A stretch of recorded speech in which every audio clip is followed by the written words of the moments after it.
बिस्मिल्लाहिर्रहमानिर्रहीम रब्बिश्रह ली सदरी व यस्सिर ली अमरी वहलुल उक़्दतम मिन लिसानी यफ़क़हू क़ौली। अस्सलाम वालेकुम साथियों, उम्मीद है आप खैरियत से होंगे। सी और सी प्लस प्लस के ट्यूटोरियल के साथ अदनान ऑनलाइन क्लास चैनल के साथ अदनान अहमद आपकी खिदमत में हाजिर है। आज के ट्यूटोरियल में इंशाल्लाह हम डिस्कस करेंगे इनपुट आउटपुट स्ट्रीम्स के बारे में। ठीक है, मुझे यकीन है जितने भी यूट्यूब पे सी प्लस प्लस के या सी के चैनल्स बने हुए हैं या कोई ट्यूटोरियल्स हैं, इतनी तफसील से इतनी डिटेल में कोई नहीं बता रहा होगा, तो आपकी गुजारिश है अपने कंसेप्ट क्लियर करें इसमें। ठीक है, और गौर से सुने लेक्चर्स को। अगर आपके कंसेप्ट क्लियर हो गए इस लैंग्वेज में तो इंशाल्लाह आप दूसरी लैंग्वेजेस में आराम से काम कर सकते हैं। ठीक है जी, तो इनपुट आउटपुट स्ट्रीम क्या होता है ये देखें जी। इनपुट आउटपुट तो आपको पता है ना, और स्ट्रीम्स का मतलब होता है जी नंबर्स ऑफ कैरेक्टर्स। देखें पहले input output sequence of bytes from source of destination, मतलब सोर्स टू डेस्टिनेशन पर अगर आपने कोई चीज भेजनी हो, नंबर ऑफ कैरेक्टर्स सेंड करने हो सोर्स से लेकर डेस्टिनेशन तक, तो उसको इनपुट आउटपुट कहते हैं, आपको पता है। तो बाइट्स भी आपको पता है, बाइट्स आर यूजुअली कैरेक्टर्स हो सकते हैं, ठीक है, कोई इंटीजर्स हो सकते हैं, any type of characters require other types of information. ठीक हो गया। स्ट्रीम किसे कहते हैं जी? स्ट्रीम कहते हैं सीक्वेंस ऑफ कैरेक्टर्स को। अभी मैंने बताया from source to destination, sequence of character होगा वो सोर्स टू डेस्टिनेशन होगा, इट इज कॉल्ड स्ट्रीम। इसी वजह से हम आईओ स्ट्रीम इस्तेमाल करते हैं। आई का मतलब इनपुट, ओ का मतलब आउटपुट। तो input stream sequence of characters from an input device, जबकि output stream sequence of character from the output device. तो ये याद रखें डेफिनेशन इसकी। जैसे कि हम आईओ स्ट्रीम इस्तेमाल करते हैं अपने हेडर फाइल में, तो इसका मतलब यही होता है कि इसमें सी इन और सी आउट ये फंक्शन जो है आईओ स्ट्रीम हेडर फाइल में मौजूद है, जैसे मैंने पिछले लेक्चर में आपको बताया। ठीक है, तो IO stream header file to extract data from keyboard and send output to the screen. अगर आप हेडर ये आईओ स्ट्रीम हेडर फाइल किसी प्रोग्राम में नहीं लगाते तो आप कीबोर्ड से इनपुट भी नहीं कर सकते और आउटपुट पर अपने स्क्रीन पर कोई डाटा भी नहीं दे सकते। तो इनपुट करने के लिए और आउटपुट देखने के लिए आपको आईओ स्ट्रीम हेडर फाइल लाजमी लगानी है। ठीक है जी, तो देखिए नीचे बताया गया आई स्ट्रीम का मतलब इनपुट स्ट्रीम, ओ स्ट्रीम का मतलब आउटपुट स्ट्रीम। यानी कि सी इन जो है वो आई स्ट्रीम में पड़ा हुआ है, जो C out stands for common output है वो ओ स्ट्रीम में मौजूद है। तो यही वजह है कि हम इंक्लूड आईओ स्ट्रीम हर प्रोग्राम के शुरू में इंसर्ट करते हैं। ठीक है जी, तो ये देख लें, ये सिंटैक्स आपके सामने है, पिछले प्रोग्रामिंग में आप कर चुके हैं, तो इसमें मजीद तफसील आपको बताई जा रही है, तो जरा गौर से देखें। तो हैश लगाते हैं, आपको मैंने बताया लाजमी लगाते हैं प्री प्रोसेसर डायरेक्टरी के साथ, इंक्लूड लगाते हैं, ये रिजर्व वर्ड है, और आईओ स्ट्रीम जो है ये हेडर फाइल हो गई। ठीक हो गया ना। तो ये इसका सिंटैक्स है जी सी इन का, जैसे पहले बताया जा चुका है। तो ये सी इन का सिंटैक्स है, syntax of input statement using cin and extraction operator. इस ऑपरेटर को कहते हैं एक्सट्रैक्शन ऑपरेटर, जो सी इन के साथ यूज हो रहा है। तो इसके साथ आप एक वेरिएबल या एक से ज्यादा वेरिएबल भी यूज कर सकते हैं। ठीक है, अगर एक से ज्यादा वेरिएबल यूज करने हैं तो एक्सट्रैक्शन ऑपरेटर आपने बीच में इंसर्ट करते जाएं, तो आप एक से ज्यादा वेरिएबल इसमें यूज कर सकते हैं। जी, एक्सट्रैक्शन ऑपरेटर, फिर इसकी डिटेल आ गई है। तो जब भी आप know difference between the single C in और मल्टीपल सी इन, मतलब अगर आपने एक से ज्यादा वेरिएबल्स देने तो आप सिंगल सीन के साथ भी दे सकते हैं और मल्टीपल सीन के साथ भी दे सकते हैं। ठीक है, तो जब कंप्यूटर यानी कि उसको रीड करता है तो ये जो ऑपरेटर होता है एक्सट्रैक्शन ऑपरेटर, ये कंपाइलर इसको इग्नोर कर देता है, स्किप्स ऑल वाइट स्पेसेस। ठीक है, या ब्लैंक स्पेसेस जितने भी इसमें यूज होते हैं इनको सबको इग्नोर करेगा और वो काम की चीज ले लेगा। ठीक हो गया ना। तो इनपुट सीन के साथ आप कैरेक्टर भी दे सकते हैं, इंटीजर भी दे सकते हैं, डबल भी दे सकते हैं, जैसे आपको पिछले लेक्चर में बताया जा चुका है। ठीक है, डबल और इंट का आपको फर्क भी पिछले लेक्चर में बताया जा चुका है। ठीक है, ये इंट जो है बगैर डेसिमल की कोई आपने डाटा एंटर करना है, और डबल भी बगैर डेसिमल में, डबल जो है आपने अगर ज्यादा डाटा एंटर करना है, मतलब ज्यादा मिकदार में आपने कैरेक्टर्स देने हैं या नंबर देने हैं, तो आप डबल इसमें यूज करेंगे। और आपको बताया जा चुका था सी इंट जो है वो 2 बाइट जगह घेरता है मेमोरी में। जबकि कैरेक्टर जो है वो 1 बाइट ऑक्युपाई करता है रैम में। ये देखें जी, अगर आपने कैरेक्टर देना है तो CHER डेटा टाइप लगाएंगे, अगर इंटीजर देना है इंटीजर डेटा देना है तो इंट लगाएंगे, और अगर डबल देना है तो डबल डेटा टाइप आपने सीन के साथ लगाना पड़ेगा। ठीक हो गया ना, ये देख लें आप, सामने नजर आ रहा है, ये 3 किस्म के डेटा टाइप्स आपको नजर आ रहे हैं। ठीक हो गया, इसकी डेफिनेशन भी आपके सामने नजर आ रही है। तो सीन, ये दोबारा साइन ऑफ एक्सप्लेनेटर आया है, देख लें जी, इसमें कोई ऐसी खास इसमें बात नहीं है। तो जितने भी ये कैरेक्टर्स इसमें सीन या सी आउट में नजर आते हैं, ठीक है, इसके अलावा तो कंपाइलर उसको, या व्हाइट स्पेस नजर आते हैं उसको इग्नोर करता है जब उसको कंपाइल करना पड़ता है उसको। ये देखें, एक एग्जांपल है जो सीन की मदद से बताई गई है। देखें, सी इन सी एच आपको नजर आ रहा है 1 लाइन में, सी इन सी एच। तो सी एच में क्या मौजूद है जी, आप देख लें, सी एच में ये कैरेक्टर डेटा टाइप है, CH, CH1, CH2, ये कैरेक्टर है, यानी कि इसमें कोई कैरेक्टर मौजूद होगा, यानी कि इनपुट A है, CH में A है, तो जाहिर बात है जब हम इसको देंगे तो मेमोरी में A मौजूद होगा। अगर मैं दे देता हूं CHAB इनपुट, तो देखें A अलग स्टोर होता है और B अलग, इज हेल्ड फॉर इनपुट, है लेटर इनपुट। तो याद रखें जी, कैरेक्टर में ओनली 1 कैरेक्टर सेव होता है, A B अलग अलग कैरेक्टर्स हैं। ठीक हो गया ना, A अलग होगा, B अलग होगा, अलग स्टोर होगा मेमोरी में। इसी तरह देखिए, A है, ये 48 है, तो 48 कोई मसला नहीं, ठीक है जी, इंटीजर है, A है, देखिए इंटीजर, A 48 में आ सकता है, तो ये मेमोरी में 48 मौजूद होगा। इसी तरह अगर मैं कहता हूं A 46.35, तो ये आपको पता है फ्लोट डेटा टाइप है, फ्लोट है ना, मतलब, और मैं दे रहा हूं जी इसमें इंट, यानी कि A जो है इंट है, लेकिन मेमोरी में जब होगा तो 46 को अलग करेगा, और .35 is held for later input, तो .35 को अलग कर लेगा, क्योंकि ये इंटीजर है, इसमें पॉइंट नहीं आ सकता, जैसे कि आपको मैंने बताया। अच्छा ठीक है, Z है, तो Z आपको पता है डबल दिया हुआ है इसका डेटा टाइप, और डबल जो है फ्लोट का डेटा टाइप है, तो इसमें 74.35 आ सकता है, कोई मसला नहीं। तो देखिए, इसने स्टोर कर लिया 74.35। इसी तरह Z 39, ठीक है, तो 39 अगर इंटीजर है, वैसे अगर इसमें आपने फ्लोट दिया हुआ है तो Z फ्लोट हमने दिया हुआ है, डबल दिया तो 0.0 वो खुद ब खुद लगा लेगा, स्टोर कर लेगा, कोई मसला नहीं। इसी तरह सी इन जेड, ये देखिए एक से ज्यादा वेरिएबल्स मैंने दिए सी इन के साथ, तो ये भी आप दे सकते हैं, जेड भी इनपुट किया हुआ है और ए भी इनपुट किया हुआ है, ठीक है। तो जेड में 65.78 है, जबकि ए में है 38। इसी तरह ए और बी, ये भी आपने अलग अलग इनपुट किया हुआ है, ठीक है। तो ये देख रहे हैं आप, इनपुट की मिसालें हैं, सीन की मिसालें मुख्तलिफ आपको समझाई गई हैं, तो और से आप इसको देखें, कंसेप्ट क्लियर करें, तो आइंदा लेक्चर में आसानी रहेगी आपके लिए। तो ये मजीद एग्जांपल्स हैं सीन की, देख लें, ठीक है जी। एक से ज्यादा वेरिएबल भी दे सकते हैं, तो एक्सट्रैक्शन वो जो है ऑपरेटर, ये आपने बीच में लगाने होते हैं अगर आपने एक से ज्यादा इनपुट्स देने हो सीन के साथ।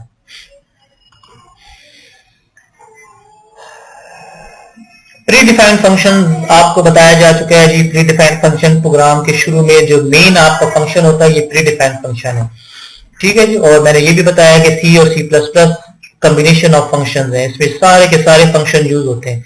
तो सबसे पहला फंक्शन जिससे हमें वास्ता पड़ता है वो प्री डिफाइंड फंक्शन, यानी कि मेन फंक्शन होता है, वो सबसे पहले लिखा जाता है। तो main executes when a program is run, ठीक है। मेन उस वक्त एग्जीक्यूट होता है जब प्रोग्राम रन होता है, जबकि दूसरे फंक्शन उस वक्त एग्जीक्यूट होते हैं जब उनको कॉल किया जाता है, यानी कि जब उनको पुकारा जाता है, जब उनसे काम लिया जाता है, तो दूसरे फंक्शन उस वक्त अपना काम करते हैं। जबकि मेन फंक्शन जब भी प्रोग्राम एग्जीक्यूट होगा, मेन फंक्शन अपना काम करेगा। तो ये इसे कहते हैं प्री डिफाइंड फंक्शन। तो शुरू में जो फंक्शन होता है सबसे पहला, वो प्री डिफाइंड फंक्शन है। और फंक्शन की डेफिनेशन आपको मैंने बताया गया है कि एक सब प्रोग्राम होता है, छोटा प्रोग्राम है, which do specific task. Function एक ऐसा छोटा प्रोग्राम है जो खास काम करता है, ठीक है। मेन फंक्शन हो गया, सीन फंक्शन, सी आउट, CLR, SCR, ये आगे फंक्शन आ रहा है। ये मुख्तलिफ फंक्शन हैं जो मुख्तलिफ लैंग्वेजेस में यूज होते हैं। तो फंक्शन की बुनियादी डेफिनेशन यही है कि एक खास काम करेगा, सेट ऑफ इंस्ट्रक्शंस हैं when activated it accomplishes a task. ठीक है, एक इंस्ट्रक्शंस होती हैं एक से ज्यादा, ये अपना काम उस वक्त करती हैं जब हम उसको कॉल करते हैं।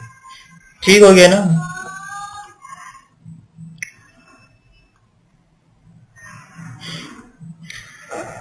तो हेडर फाइल भी आपको यूज करनी पड़ती है। आपको मैंने बताया हेडर फाइल में बहुत से फंक्शंस होते हैं, जिस तरह आईओ स्ट्रीम में बहुत से फंक्शंस हैं, ठीक है, मैथ में बहुत से फंक्शन हैं। तो हेडर फाइल में कंटेन सेवरल फंक्शंस।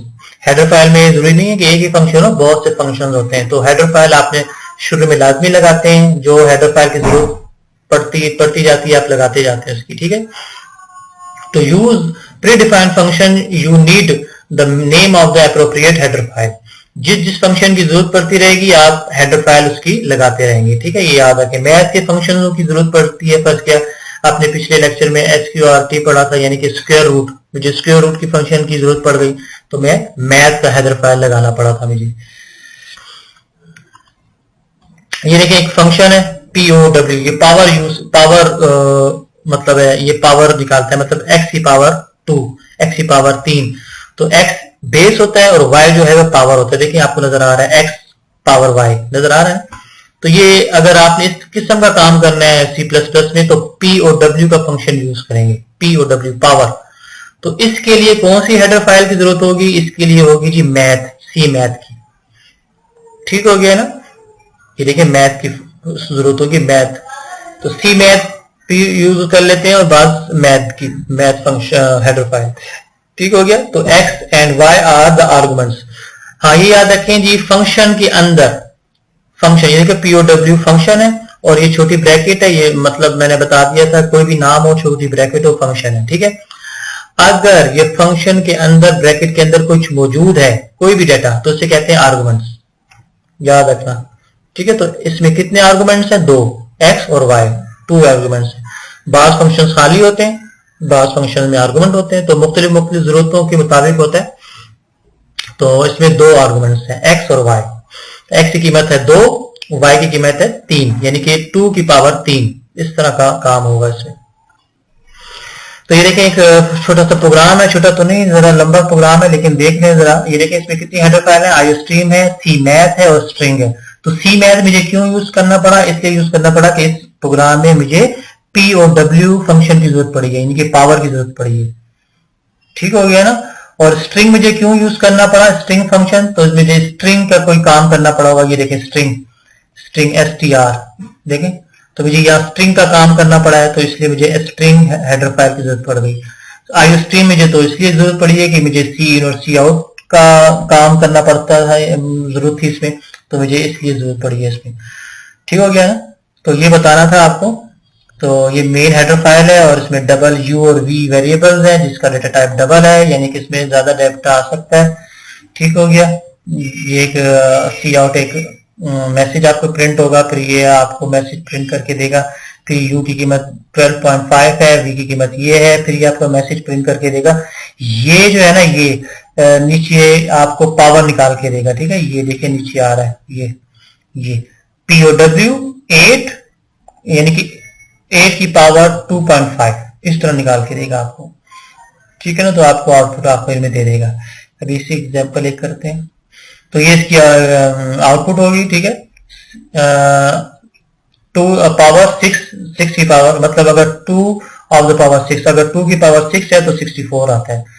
अगर 12.5 की पावर 3 है तो ये रकम आएगी। ठीक है, इसी तरह स्क्वायर रूट ऑफ 24 का स्क्वायर रूट ये आएगा। ठीक है, तो ये इसका आउटपुट होगा उस प्रोग्राम का। तो यहाँ तक ये लेक्चर मुकम्मल करते हैं। तो जाने से पहले एक प्रोग्राम जरूर करेंगे। ठीक है, आइए प्रोग्राम की तरफ।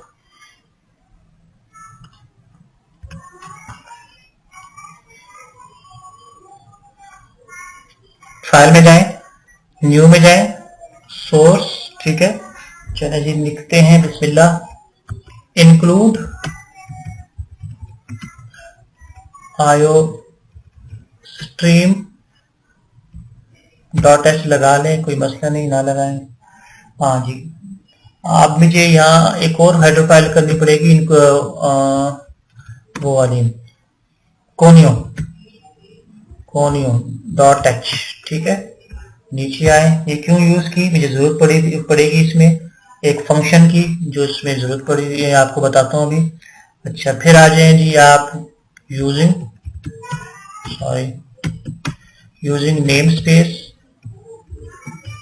std, ठीक है, सेमीकोलन एंड मेन, ठीक है जी, ये आ जाए नीचे, ठीक हो गया। अब CHER ये डेटा टाइप हो गया, नेम वेरिएबल का नाम। अब मुझे आपको पता है नेम अगर मैं इसी तरह छोड़ दूं, सेमीकोलन लगा दूं, तो नेम में सिर्फ एक कैरेक्टर सेव हो सकता है, जैसे आपको बताया जा चुका है। लेकिन अगर मैंने मल्टीपल कैरेक्टर सेव करने हो तो मैं इसको अरे का नाम दूंगा, अरे इस्तेमाल करूंगा। तो अरे आपको पता है आगे आएगा भी, अरे ऐसी चीज होती है कि आपने वेरिएबल बनाया है लेकिन उस वेरिएबल में एक से ज्यादा लोकेशन रखनी है, एक से ज्यादा खाने रखने, एक से ज्यादा लोकेशन रखनी है कि एक से ज्यादा मुझे डाटा आ जाए।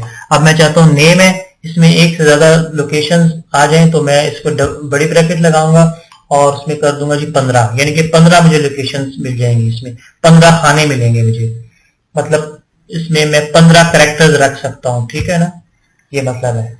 और CLRSCR ये मुझे CLRSCR, ठीक है, इसलिए मैंने ये कोनियो फंक्शन इस्तेमाल किया था, क्योंकि मुझे CLRSCR फंक्शन इस्तेमाल करना पड़ा था, CLRSCR, ठीक हो गया। ये क्लियर स्क्रीन के लिए होता है फंक्शन। नीचे आ रहे आप सी आउट, ठीक हो गया। Enter any name equal to लगा दें, आगे सेमीकोलन लगा दें, नीचे आए सी इन डॉट गेट, ठीक है जी। डॉट गेट क्या होता है ये इंशाल्लाह अगले लेक्चर में बताऊंगा, मतलब सी इन के साथ गेट क्यों मैंने लगाया, ठीक है। तो सी इन डॉट गेट, नीचे आए, ये भी फंक्शन है, ठीक है। अब मैं चाहता हूं कि नेम, ठीक है, कामा 15, ये मतलब इसमें मुझे ये डाटा दे दे, नेम में मुझे इतने कैरेक्टर्स चाहिए। ओके, सी आउट, ठीक हो गया। अब मैं कहता हूं कि आपने जो क्या एंटर किया है, एंटर्ड नेम इज, ठीक हो गया। आगे आ जाए, नेम सेमीकोलन दे दो, गेट सी एच, ये गेट सी एच फंक्शन कहां पड़ा हुआ है, कोनियो डॉट एच में, इसलिए मैंने कोनियो लगाया था। और रिटर्न कर दें, रिटर्न 0 कर दें जी, सेमीकोलन, बस। ओके, अब फाइल में जाएं, सेव कर दें, ठीक है। इसको दे दें, क्या नाम दे दें, क्या नाम दे दें इसको, कोई ऐसा नाम दिया करें जैसे मैंने आपको बताया कि मीनिंगफुल नाम हो, ठीक हो गया। चलें, क्या दे दें, अरे दे देते हैं, अरे, सेव हो गया। एग्जीक्यूट करें जी, कंपाइलर रन करें, तो ये आईओ स्ट्रीम की स्पेलिंग देखें जी, बिल्कुल गलत है, स्ट्रीम REEM स्ट्रीम, अक्सर गलत हो जाते हैं स्पेलिंग। हाँ, CLRSCR के स्पेलिंग देखें, इंट मेन,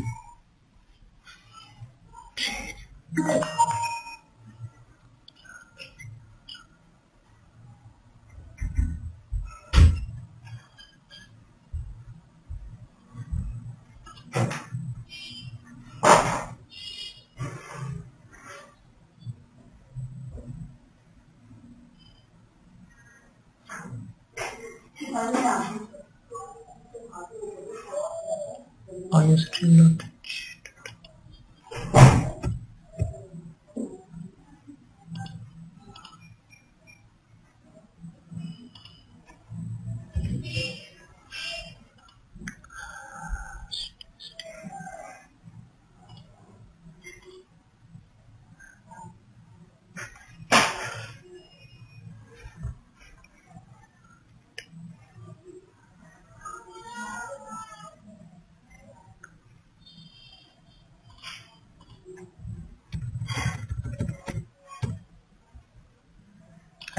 अच्छा, जिसको एग्जीक्यूट करते हैं इस प्रोग्राम को, मैंने क्लियर स्क्रीन हटा दी है, कोई मसला कर रहा था, ऐसे देखते हैं, कंपाइलर रन करें,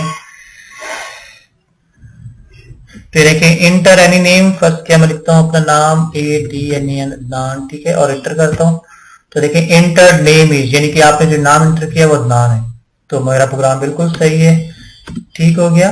तो मतलब ये हुआ कि मैंने नेम में एक से ज्यादा कैरेक्टर दे दिए, मतलब 15 कैरेक्टर्स तक आप देख सकते हैं। तो ये इसे कहते हैं अरे, ठीक है। अगर मैं ये बड़ी ब्रैकेट के अंदर 15 ना लिखता तो मुझे एक ही कैरेक्टर देना पड़ता, मतलब A या Z या F।